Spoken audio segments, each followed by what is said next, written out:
കൊല്ലത്തുനിന്നും ശ്രീ ബിനോയ്, എന്തായാലും താങ്കളുടെ പാർട്ടിയുടെ ഭാരവാഹികളുടെ ലിസ്റ്റ് വരുമ്പോൾ എന്തായാലും എനിക്ക് തോന്നുന്നു താങ്കളുടെ പരിചയക്കാരൊക്കെ ഒരുപാട് പേർ ലിസ്റ്റിൽ ഉണ്ടാവുമെന്ന് കരുതുന്നു. അങ്ങനെ ഇത്ര വലിയൊരു ലിസ്റ്റ് പ്രതീക്ഷിച്ചിരുന്നാണോ? നമസ്കാരം കിരൺ. അതിനെന്താ കുഴപ്പം? ഭാരവാഹികൾ ഇത്രയും വന്നതിന് ആർക്കാ കുഴപ്പം? അല്ല, കുഴപ്പമില്ലെങ്കിൽ കുഴപ്പമില്ല എന്ന് പറയാം. സാധാരണഗതിയിൽ ഒരു പാർട്ടിക്ക് ഇത്രയേറെ ഭാരവാഹികൾ എന്ന് പറയുന്നതിന് ജംബോ കമ്മിറ്റി എന്നും പ്രവർത്തനം അങ്ങനെ കാര്യക്ഷമമായി നടത്താൻ കഴിയില്ല എന്നും ഒരു കമ്മിറ്റി പോലും നേരെ ചൊവ്വേ കൂടാൻ കഴിയില്ല എന്നും ഒക്കെ പറഞ്ഞത് ഇപ്പോഴും ജീവിച്ചിരിക്കുന്ന കോൺഗ്രസിന്റെ KPCC അധ്യക്ഷന്മാരായിട്ടുള്ള മുതിർന്ന നേതാക്കളാണ്. അവരങ്ങനെ പറഞ്ഞതായിട്ട് എനിക്ക് ഓർമ്മയില്ല. അതെന്താണ് താങ്കൾക്ക് ഓർമ്മയില്ലാത്തത്? ജംബോ കമ്മിറ്റിക്കെതിരെ എടുത്ത നിലപാടുകൾ ഇപ്പോഴും നിൽക്കുന്ന ഈ തൊട്ടു മുമ്പിരുന്ന KPCC പ്രസിഡന്റും അതിനു മുമ്പിരുന്ന KPCC പ്രസിഡന്റും ഒക്കെ പരസ്യമായി തന്നെ പറഞ്ഞത് ഇപ്പോഴും അവരുടെ വാക്കുകൾ തന്നെ ഉള്ളത് ഇപ്പോഴും ചാനലുകളുടെ ഒക്കെ ലൈബ്രറിയിൽ ഉണ്ടാവുമല്ലോ. കിരണ വാക്കുകൾ പറയും, ഇത് കോൺഗ്രസ് ആണ്, അതായത് അഭിപ്രായ സ്വാതന്ത്ര്യമുണ്ട്. അല്ല, താങ്കൾ അതിനെന്താ കുഴപ്പമെന്ന് ചോദിച്ചുകൊണ്ടാണ് പറഞ്ഞത്. ഞങ്ങളല്ല പറഞ്ഞത് കുഴപ്പമുണ്ടെന്നും. ജംബോ കമ്മിറ്റി ഉണ്ടായിക്കഴിഞ്ഞാൽ നേരെ ചൊവ്വേ ഒരു കമ്മിറ്റി കൂടാൻ പോലും കഴിയില്ല, ആ അവസ്ഥ ഉണ്ടാവരുത് എന്ന് പറഞ്ഞത് അങ്ങനെ ആധികാരികമായി പറഞ്ഞിട്ടുള്ള പ്രധാനപ്പെട്ട ആളുകൾ KPCCയുടെ മുൻ പ്രസിഡന്റുമാർ തന്നെയാണ്. അത് കുറയ്ക്കണം, ജംബോ ആവരുത്, ഭാരവാഹികളുടെ എണ്ണം കുറയ്ക്കണം എന്ന് പറഞ്ഞത് കോൺഗ്രസ് ഹൈക്കമാൻഡ് ആയിരുന്നു. ഒരു കോൺഗ്രസ് പ്രവർത്തകനായ താങ്കൾ ഇത് മറ്റുള്ളവരുടെ കുറ്റമാണ് എന്നുള്ള മട്ടിൽ എന്താണ് കുഴപ്പമെന്ന് ചോദിച്ചാൽ അതിനുള്ള മറുപടി ഇതാണ്. കിരണ, ഇത് ലോകത്തെ ഏറ്റവും വലിയ ജനാധിപത്യ മതേതര പ്രസ്ഥാനം. ലോകത്തെ, ഇന്ത്യയിലല്ല, താങ്കൾക്ക് ലോകത്തെ ഏറ്റവും വലിയ ജനാധിപത്യ പ്രസ്ഥാനമാണ്. അത് നിങ്ങൾ അറിയുന്നില്ലെങ്കിൽ നിങ്ങൾ യൂട്യൂബ് എടുത്ത് നോക്കുക. ലോകത്തെ ഏറ്റവും വലിയ ജനാധിപത്യ പ്രസ്ഥാനത്ത്, ഇന്ത്യയിലെ ഏറ്റവും വലിയ കന്യാകുമാരി മുതൽ കാശ്മീർ വരെയുള്ള ഒരു പ്രസ്ഥാനത്തിൽ അഭിപ്രായ സ്വാതന്ത്ര്യമുണ്ട്. അതായത് എനിക്ക് വേണമെങ്കിലും പറയാം, ഇത്രയും കമ്മിറ്റി എടുത്തത് ശരിയായില്ല, അത് നേതൃത്വമാണ് തീരുമാനിക്കുന്നത്. താങ്കൾ BJP അറിയാവോ? BJP എന്ന് പറയുന്ന രാഷ്ട്രീയ പാർട്ടി അറിയാവോ താങ്കൾക്ക്? താങ്കൾ പറഞ്ഞോളൂ. അല്ല, താങ്കൾക്ക് BJP എന്ന രാഷ്ട്രീയ പാർട്ടി അറിയാവോ? എനിക്ക് BJP എന്ന രാഷ്ട്രീയ പാർട്ടി അറിയാതെ ഞാനിവിടെ നിൽക്കില്ലല്ലോ. പിന്നെ അറിയാവോ എന്ന് ചോദിച്ചിട്ട് എന്റെ കയ്യിൽ നിന്ന് ഉത്തരം കിട്ടിയിട്ട് മാത്രം മറുപടി പറയേണ്ട കാര്യമൊന്നും ഇല്ലല്ലോ. താങ്കളെ CPM-നെയും CPI-യെയും എന്ന് ഒക്കെ നമ്മളെ പാർട്ടിയായിട്ട് താരതമ്യപ്പെടുത്തും, മീൻസ് കോൺഗ്രസ്. കാരണം BJP-യുടെ ഇന്നത്തെ കേരളത്തിലെ ഘടകത്തിന്റെ എണ്ണം നിങ്ങൾക്ക് അറിയാവോ? ഇത് ചോദിക്കുന്നതിന് മുമ്പ് ഞാൻ പറയുക. ശ്രീ ബിനോയ്, ഞാൻ സംശയം ചോദിച്ചോട്ടെ, BJP-ക്ക് ഇത്രയധികം ജനറൽ സെക്രട്ടറിമാർ, ഇത്രയധികം വൈസ് പ്രസിഡന്റുമാർ ഉണ്ടോ? ഉണ്ടല്ലോ. അവരുടെ സംസ്ഥാന കമ്മിറ്റിയിൽ താങ്കൾ എടുത്തിരിക്കുന്ന സംസ്ഥാന കമ്മിറ്റിയുടെ കാര്യമല്ല ചോദിച്ചത്, സംസ്ഥാന കമ്മിറ്റിയുടെ ഭാരവാഹികളുടെ എണ്ണമാണ് ഞാൻ ചോദിച്ചത്. സംസ്ഥാന കമ്മിറ്റി ഭാരവാഹികൾ 163 23, അതായത് 184 കക്ഷികളുള്ള കേരളത്തില് കോൺഗ്രസിന്റെ 4-1, അതായത് 10-1 ബിനോയ്, അതൊന്നും അല്ല ചോദിച്ചത്. എന്റെ ചോദ്യം, കോൺഗ്രസിനെ പോലെ 59 ജനറൽ സെക്രട്ടറിമാർ BJP-ക്ക് ഉണ്ടോ? BJP നോക്കേണ്ട ആവശ്യമില്ലല്ലോ, അവരുടെ മെമ്പർഷിപ്പ് അല്ലല്ലോ ഇന്ത്യയിൽ. എന്തോ ആയിക്കോട്ടെ, താങ്കൾ തന്നെയാണ് ഇതെല്ലാം പറയുന്നത്. എന്റെ അറിവിൽ കേരളത്തിലെ പ്രധാനപ്പെട്ട രാഷ്ട്രീയ പാർട്ടികൾ CPM-നും CPI-ക്കും ആണെങ്കിൽ ദേശീയ തലത്തിൽ തന്നെ അവർക്ക് ഒരു സെക്രട്ടറി, ഒരു ജനറൽ സെക്രട്ടറി അല്ലെങ്കിൽ ദേശീയ തലത്തിലാണെങ്കിൽ അല്ലെങ്കിൽ അതിനപ്പുറത്തേക്കുള്ള ഞാൻ പറയട്ടെ, കേരളത്തിന്റെ അവസ്ഥ, കേരളത്തിൽ എന്തായാലും കോൺഗ്രസിനേക്കാൾ വലിയ പാർട്ടിയാണല്ലോ CPM. കേരളത്തിൽ എന്തായാലും കോൺഗ്രസിനേക്കാൾ വലിയ പാർട്ടിയാണല്ലോ CPM. ആ പാർട്ടിക്ക് എത്ര ഭാരവാഹികളുണ്ട്? കേരളത്തിൽ കോൺഗ്രസിനേക്കാൾ വലിയ പാർട്ടിയാണ് CPM എന്ന് ഞാൻ വിശ്വസിക്കുന്നില്ല. നമ്മൾ എങ്ങനെയാണ് കണക്കെടുക്കുന്നത്? കഴിഞ്ഞ തെരഞ്ഞെടുപ്പിൽ കോൺഗ്രസിന് എത്ര സ്ഥാനാർത്ഥികൾ ഉണ്ടായിരുന്നു, അവർക്ക് ആകെ എത്ര വോട്ട് കിട്ടി?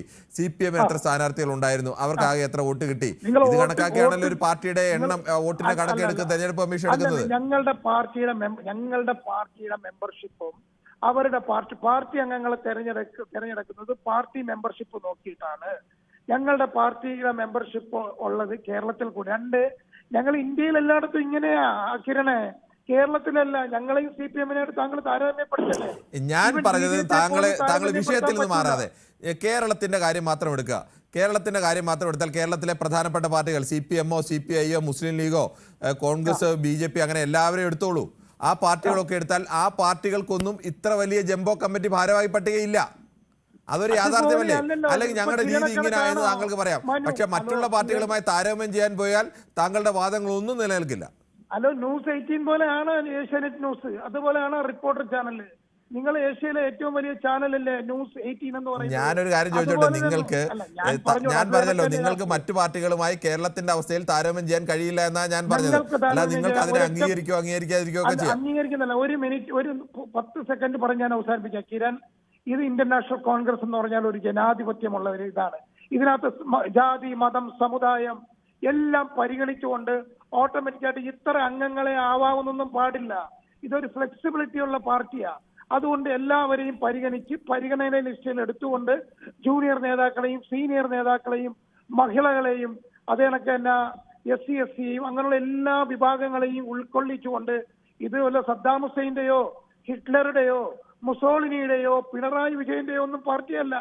ഇത് ലോകത്ത് ജനാധിപത്യം ഇപ്പോഴും അവകാശപ്പെടുന്ന ജനാധിപത്യം ഉണ്ട് എന്ന് ലോകം പറയുന്ന ഒരു പാർട്ടിയിൽ 10 പേരെ വെക്കാനുള്ളപ്പോ ചിലപ്പോൾ 20 പേരാവും. ശ്രീ ബിനോയ്, ഞാനൊരു സംശയം ചോദിച്ചോട്ടെ. എങ്ങനെ ബിനോയ് ജനാധിപത്യത്തിന്റെ കാര്യമൊക്കെ പറഞ്ഞല്ലോ. ഇപ്പോൾ ഈ ഭാരവാഹികളെ തെരഞ്ഞെടുത്തത് ഏതെങ്കിലും പ്രവർത്തകരോ ഏതെങ്കിലും കമ്മിറ്റിയോ ആരെങ്കിലും ആണോ? എന്ത് ജനാധിപത്യമാണ് ഇതിനകത്തുള്ളത്? ഈ ഭാരവാഹി തെരഞ്ഞെടുപ്പിൽ എവിടെയാണ് ജനാധിപത്യം ഉള്ളത്? ഹൈക്കമാൻഡ് തീരുമാനിക്കുന്നു, ഏതാനും നേതാക്കൾ കൂടിയും തീരുമാനിക്കുന്നു. മറ്റു പാർട്ടികളിൽ അങ്ങനെയാണോ തെരഞ്ഞെടുക്കുന്നത്? CPM എങ്ങനെയാണ് സെക്രട്ടറിയെ തെരഞ്ഞെടുക്കുന്നത്? ആ കമ്മിറ്റി അംഗങ്ങളല്ലേ തെരഞ്ഞെടുക്കുന്നത്? ഇതുപോലെ ഏതെങ്കിലും കമ്മിറ്റി കൂടി ആ കമ്മിറ്റി തെരഞ്ഞെടുത്താണോ? അങ്ങനെയൊന്നും അല്ലല്ലോ. പിന്നെ ജനാധിപത്യം എന്നൊക്കെ വിശാല അർത്ഥത്തിൽ പറയാം. അതിനപ്പുറം ഭാരവാഹി തെരഞ്ഞെടുപ്പ് കോൺഗ്രസിൽ ജനാധിപത്യം ഉണ്ടെന്ന് കണ്ടാൽ ആളുകൾ ചിരിക്കില്ലേ? അല്ല, കിരൺ ചിരിക്കുന്നതിന് മുമ്പ് കിരൺ ആദ്യം കോൺഗ്രസ് എന്താന്ന് ഒരു 30 സെക്കൻഡ് ഞാൻ പറയുമ്പോൾ ഒന്ന് കേൾക്ക്. ആ വീഡിയോ മുറിക്കകത്ത് നിങ്ങളെ ചാനൽ റൂമിൽ നിന്നുള്ള പരിചയമല്ലേ ഉള്ളത്? എനിക്ക് ചാനൽ റൂമിൽ നിന്നുള്ളതല്ല, എനിക്ക് എന്റെ പഠനകാലം മുതൽ ഈ പറയുന്ന പാർട്ടിക്കാരെയുമായിട്ടെല്ലാം എല്ലാ പാർട്ടിക്കാരുമായി നല്ല ബന്ധമുള്ളയും അങ്ങനെയൊക്കെ കടന്നു വന്ന ആളുകൾ തന്നെയാണ്. അതുകൊണ്ട് ഈ ചാനൽ റൂമിൽ വന്നിരുന്നൊന്നും ഈ ഇത് തുടങ്ങിയ ആളല്ല ഞാൻ. അങ്ങനെ ബിനോയ്ക്ക് അറിയാവുന്നത് പോലെ തന്നെ അറിയാവുന്ന ആള് തന്നെയാണ്. കിരൺ കോൺഗ്രസിന്റെ ബൂത്ത് കമ്മിറ്റി വന്നിട്ടുണ്ടോ? ഞാൻ എന്തിനാണ് കോൺഗ്രസിന്റെ ബൂത്ത് കമ്മിറ്റിയിൽ വരുന്നത്? എനിക്ക് കോൺഗ്രസിന്റെ ബൂത്ത് കമ്മിറ്റി എങ്ങനെ പ്രവർത്തിക്കുമെന്ന് അറിയാൻ ഞാൻ ബൂത്ത് കമ്മിറ്റിയിൽ പ്രവർത്തിക്കേണ്ട കാര്യമുണ്ടോ? താങ്കൾ മണ്ഡലം കമ്മിറ്റി വന്നിട്ടുണ്ടോ? താങ്കൾ ബ്ലോക്ക് കമ്മിറ്റി വന്നിട്ടുണ്ടോ കോൺഗ്രസിന്റെ? ഈ ബിനോയ്, ഞാൻ ഒരു കമ്മിറ്റിയിലും കോൺഗ്രസിന്റെ വന്നിട്ടില്ല. അങ്ങനെ ഒരു കമ്മിറ്റിയിലും വരേണ്ട കാര്യമില്ല. ഇതെന്ന് തിരിച്ചറിയാൻ ഈ സമൂഹത്തിൽ തന്നെ ജീവിക്കുന്ന ആളാണ്, ഈ രാഷ്ട്രീയവുമായി അടുത്ത് ഇടപഴകുന്ന ആളാണ്. താങ്കളുടെ വാദം ഉന്നയിച്ചോളൂ. എന്റെ ഈ അറിയുമോ താങ്കൾക്കറിയാത്ത ചാനൽ മുറിയിൽ ഇരുന്ന് പറയുന്നതാണ് എന്ന് പറഞ്ഞുകൊണ്ടാണ് പറഞ്ഞത്.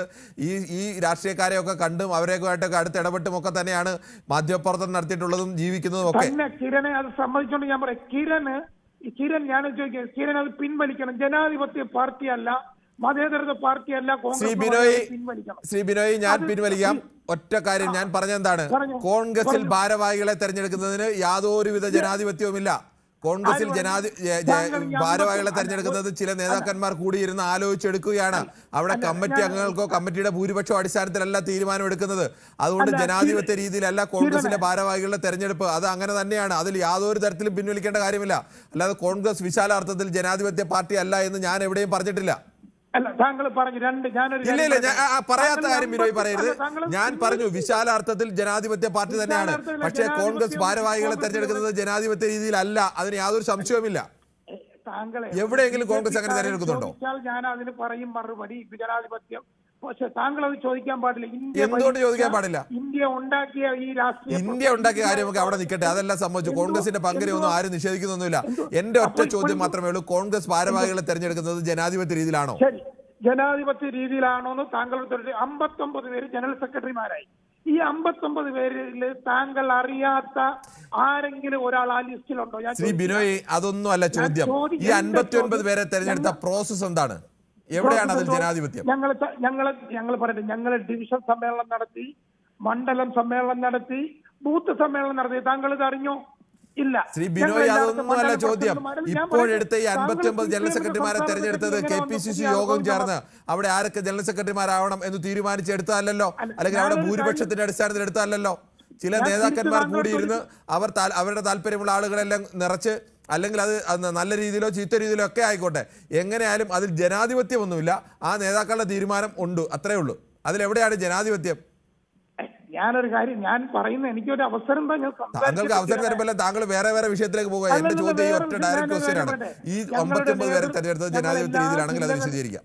എല്ലാ ജില്ലകളിലും നേതാക്കന്മാരെ 10 നേതാക്കന്മാരെ 20 നേതാക്കന്മാരെ വിളിച്ചുകൂട്ടി ലിസ്റ്റ് ഔട്ട് ചെയ്തിട്ടാണ് ഈ കേരളത്തിലെ പുതിയ കമ്മിറ്റി ഉണ്ടാക്കിയത്. അതിപ്പം ജനറൽ സെക്രട്ടറിയും വൈസ് പ്രസിഡന്റും വരെ ആയോളൂ. നേരത്തെ വർക്കിംഗ് പ്രസിഡന്റുമാരെ പ്രഖ്യാപിച്ചു. അപ്പൊ നിങ്ങൾ ചോദിക്കും, ആ വർക്കിംഗ് പ്രസിഡന്റുമാരെ ഏത് അടിസ്ഥാനത്തിലെടുത്ത്? ഷാഫിയെ നിങ്ങൾക്ക് അറിഞ്ഞൂടെ? ഷാഫി ഏത് അടിസ്ഥാനത്തിൽ വന്ന ആളാണെന്ന് നിങ്ങൾക്ക് അറിഞ്ഞൂടെ? അതുപോലെ തന്നെ PC വിശ്വനാഥൻ. ഞാൻ ഏതെങ്കിലും നേതാക്കളുടെ യോഗ്യതയോ അല്ലെങ്കിൽ അവർ അയോഗ്യരാണെന്നോ അല്ല പറഞ്ഞത്. നിങ്ങൾ അതിന് ഉപയോഗിക്കുന്ന പ്രോസസ്, ആ പ്രോസസ് ജനാധിപത്യ രീതിയിലല്ല. ആണ് എന്ന് താങ്കൾക്ക് തെളിയിക്കാൻ എന്തെങ്കിലും കഴിയുമെങ്കിൽ അത് പറയുക. CPM-ല് താങ്കൾ CPM ഉം BJP ഒക്കെ അവിടെ നിൽക്കട്ടെ, എന്റെ ചോദ്യത്തിന് ഉത്തരം പറയൂ. താങ്കൾ സമയം കിട്ടിയില്ലെന്ന് പറയുകയും അതിനിടയിൽ CPM-ലേക്ക് നേതാക്കളുടെ യോഗ്യത ഒന്നുമില്ല. ഒറ്റ ചോദ്യമേ ഉള്ളൂ. നിങ്ങൾ ഈ ഭാരവാഹികളെ തെരഞ്ഞെടുത്തത് ജനാധിപത്യ രീതിയിലാണെങ്കിൽ ഞങ്ങളുടെ പ്രോസസ് ഇതാണ്, അതൊന്ന് വിവരിക്കൂ. താങ്കൾ കോൺഗ്രസ് പ്രവർത്തകനാണെങ്കിലും പറയൂ. ജനാധിപത്യ പ്രോസസ്സാണ്.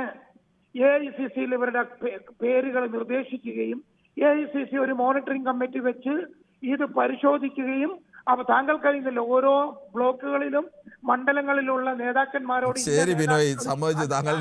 താങ്കൾക്ക് അത് സമ്മതിക്കാൻ കഴിയില്ല. ഇതിൽ ഒരു ജനാധിപത്യ രീതിയുമില്ല.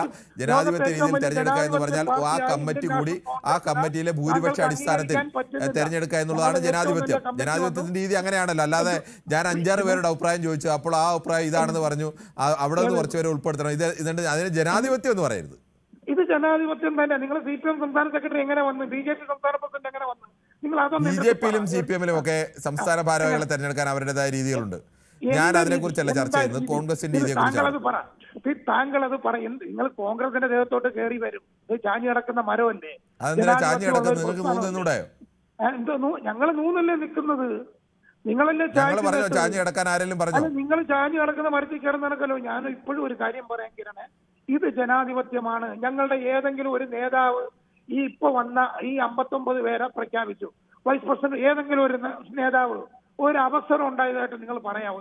ശ്രീ ബിനോയ്, അതൊന്നുമല്ല ചോദ്യം. നിങ്ങളുടെ പാർട്ടിയിൽ ജനാധിപത്യ രീതിയിൽ തെരഞ്ഞെടുത്തു. ഞാൻ പറഞ്ഞുതരാം, കേട്ടോ. നിങ്ങളുടെ പാർട്ടിയിൽ ജനാധിപത്യ രീതിയിൽ തെരഞ്ഞെടുത്തു. ആരെ? നിങ്ങളുടെ പാർട്ടിയുടെ അഖിലേന്ത്യാ അധ്യക്ഷനെ തെരഞ്ഞെടുത്തപ്പോൾ ജനാധിപത്യ രീതിയിൽ തെരഞ്ഞെടുത്തു. വോട്ടെടുപ്പ് നടത്തി ഭൂരിപക്ഷം വോട്ട് കിട്ടിയ ആൾ ജയിച്ചു. അത് ജനാധിപത്യം. ഇപ്പോൾ ഇവിടെ ഭാരവാഹികളെ തെരഞ്ഞെടുത്തൊന്നും ജനാധിപത്യ രീതിയിലല്ല. നേതാക്കൾ കൂടിയിരുന്ന് ആലോചിച്ച് അവർക്ക് എല്ലാവരുടെയും വിഹിതം വെച്ച് അവരുടെ നേതാക്കളെ എടുത്തു. അത് നല്ല രീതിയിൽ. അവരാരും മോശക്കാരാണെന്ന് ഞാൻ പറയുന്നില്ല, പക്ഷെ അത് ജനാധിപത്യ രീതി അല്ല എന്നതിന് യാതൊരു സംശയവുമില്ല. ഞാൻ പറയട്ടെ കിരൺ. ഓക്കെ, കിരൺ അവിടെ തന്നെ വന്നു നിന്നു. കിരണ് കഴിഞ്ഞ 1 വർഷമായിട്ട് ഇതിന്റെ പ്രോസസ്സിംഗ് നടക്കിയ കിരൺ. അത് കിരൺ, അതൊന്നും ജനാധിപത്യ പ്രോസസ് അല്ലല്ലോ ബിനോയ്. ജനാധിപത്യ പ്രോസസ് അല്ല. ഞാനൊന്ന് പറയട്ടെ, പല രീതി ആ പ്രോസസ് ഒന്ന് ഞാൻ പറയുന്നത് കിരൺ ഒന്ന് കേൾക്കുക. ശരി ബിനോയ്, വേണ്ട. ബിനോയോട് എത്ര പറഞ്ഞാലും ബിനോയ് വിഷയത്തിലേക്ക് വരില്ല. അവിടെ ചർച്ച നടത്തി, ഇവിടെ ചർച്ച നടത്തി. അതൊന്നുമല്ല ജനാധിപത്യ പ്രോസസ്. ഇലക്ഷൻ അങ്ങനെയാണ് ജയിക്കുന്നത്. ഇലക്ഷൻ 2 പേർ സ്ഥാനാർത്ഥിയാരെ മത്സരിക്കുന്നു, അതിൽ കൂടുതൽ വോട്ട് കിട്ടിയാൽ ജയിക്കും. ഞാൻ എല്ലാവരോടും ചോദിച്ചിരുന്നു, എല്ലാവരോടും ചർച്ച ചെയ്തു എന്ന് പറയുന്നതല്ല ജനാധിപത്യം. അതിന് ജനാധിപത്യം എന്നല്ല പറയുന്നത്, സമവായം എന്നാണ് അതിന് പറയുന്നത്. പിണറായി വിജയൻ പ്രഖ്യാപിച്ചാണ് ഗോവിന്ദ മാഷ് ഒറ്റ ദിവസം ഗോവിന്ദ മാഷെ പിണറായി വിജയൻ പ്രഖ്യാപിച്ചാലും ആര് പ്രഖ്യാപിച്ചാലും CPM സംസ്ഥാന കമ്മിറ്റിയിൽ ഏതംഗത്തിനും മറിച്ച് അഭിപ്രായം പറയാനുള്ള അഭിപ്രായമുണ്ട്. അവർക്ക് വോട്ടിങ്ങിന് അവകാശപ്പെടാനുള്ള രീതിയുണ്ട്. CPM-ൽ അങ്ങനെ തന്നെ കാര്യങ്ങൾ നടക്കുന്നത്. അവർക്ക് ചോദിക്കാം. ഒരാളുടെ അഭിപ്രായം പറഞ്ഞു, ആ അഭിപ്രായത്തിന് ബദലായ ഒരാൾ എത്രയോ തവണ വോട്ടിംഗ് നടന്നിരിക്കുന്നു. അവിടെ വോട്ടിംഗ് നടന്ന് വെച്ച പേരുകൾ മാറി വേറെ ആളുകൾ സംസ്ഥാന സെക്രട്ടറിമാരായിട്ടുണ്ട്. അതൊക്കെ ആയിട്ടുണ്ട്. എന്റെ പൊന്നെ, താങ്കളൊന്ന് ആ BJP-യുടെ സംസ്ഥാന പ്രസിഡന്റ് വന്ന ശരി, താങ്കൾ വേറെ പാർട്ടി ഓരോന്നിന്റെ വിശദീകരിക്കാൻ സമയമില്ല. ശരി, ശ്രീമതി ജെ